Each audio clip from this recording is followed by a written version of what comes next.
नांदेड शहरातील नवा मोंढा मैदानावर रेकॉर्ड ब्रेक सभा घेत आगामी निवडणुकीची गर्जना केली।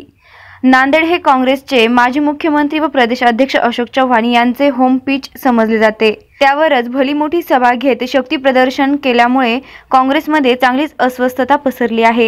यावेळी भारी बहुजन महासंघाचे नेते प्रकाश आंबेडकर यांना जागा सोडा, मला काहीच नको अशी भूमिका घेत MIMचे अध्यक्ष असुद्दीन ओवैसी यांनी पहिल्यांदाच काँग्रेससोबत समन्वयाची जाहीर भूमिका घेतली आहे।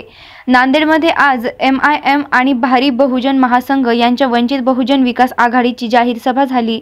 गेल्या काही सभांमधून गायब असलेले असुद्दीन ओवैसी हे पुन्हा या आघाडीच्या व्यासपीठावर परतले। मदद करोगे क्या? आज आप हमको कम्युनल बोल रहे हैं।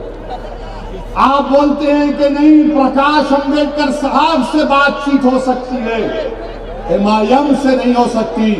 तो सुनो राहुल गांधी, सुनो अशोक चव्हाण, मैं पूरे इखलास के साथ और पूरी जिम्मेदारी के साथ और पूरे सीरियसनेस के साथ कांग्रेस पार्टी से, शरद पवार से भी कह रहा हूं कि अगर आप कह रहे हैं कि MIM पार्टी से आपको तकलीफ है, मैं आपसे कह रहा हूं कि आप मेरे बड़े भाई जनाब बाला साहिब अम्बेडकर साहब से बात करो, उनकी इज्जत के मुताबिक उनको सीट दे दो।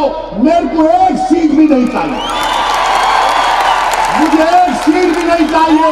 जितनी सीट उनकी इज्जत और उनके मुकाम के लिहाज से आप दोगे, असदुद्दीन ओवैसी अलग मीटिंग करके तारीफ करेगा, मैं तुम्हारे डाइस पर भी ले आऊंगा। चलो बताओ अशोक राव, तुमको कबूल है?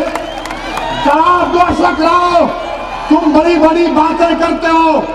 आज मैं तुमको ऑफर दे रहा हूं कि हमको जरूरत नहीं है एक सीट की भी, कि हमारे बड़े भाई को, बाला साहिब अम्बेडकर साहब को उनके मुकाम, उनकी इज्जत के मुताबिक उनका मुकाम दे दो। उनको कुछ नहीं चाहिए, हमको कुछ नहीं चाहिए। मैं फकीर हूं, अल्लाह ने मुझे बहुत कुछ दिया।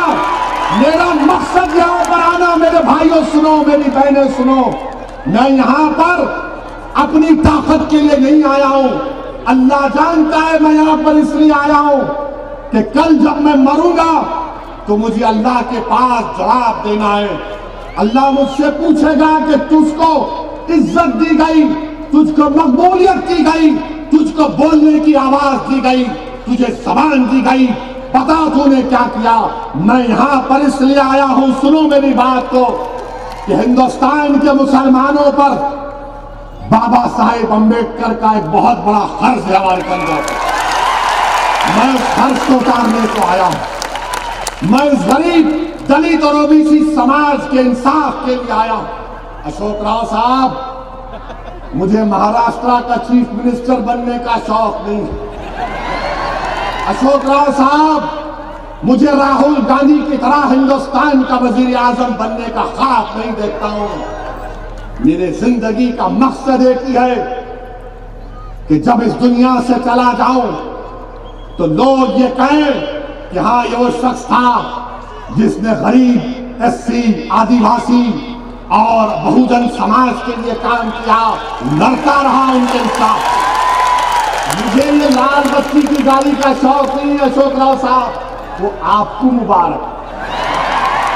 मगर मेरे को अब डाउट हो गया कि वो लाल बत्ती भी आएगी या नहीं आएगी। आप जो इतनी बड़ी तादाद में नांदेड़ शहर में एक पैसा दिए, लोग जब जमा हो गए हजारों की तादाद में, तो ये एक इनकलाब का पैगाम, यहां से एक इनकलाब पैदा होगा और वो इनकलाब लाना जरूरी है। ओवैसी पुढे म्हणाले, आम्ही मोदींपासून, ठाकरेंपासून, फडणवीसांपासून, पवारांपासून आझादी मागतो आहोत। यावेळी असुद्दीन ओवैसी यांनी काँग्रेसवरही जोरदार निशाणा साधला। तेलंगणाच्या निवडणुकीआधी विचारत होते काही मदत होईल का, आणि आता फक्त प्रकाश आंबेडकरांशी चर्चा करत आहे अशी टीका ओवैसींनी केली आहे। मी प्रकाश आंबेडकरांसोबत आहे, महाराष्ट्र आणि तेलंगणाच नाही तर देशातील मुस्लिम तुमच्या सोबत आहे असा विश्वास ओवैसींनी प्रकाश आंबेडकरांना दिला। तसेच ओबीसी, दलित, मुस्लिम समाजातील वंचितांना न्याय मिळाला पाहिजे अशी आशाही त्यांनी व्यक्त केली आहे। प्रतिनिधी नरेश तृप्तेवारसह सुवर्णा ताकटे, SP 24 तास नांदेड।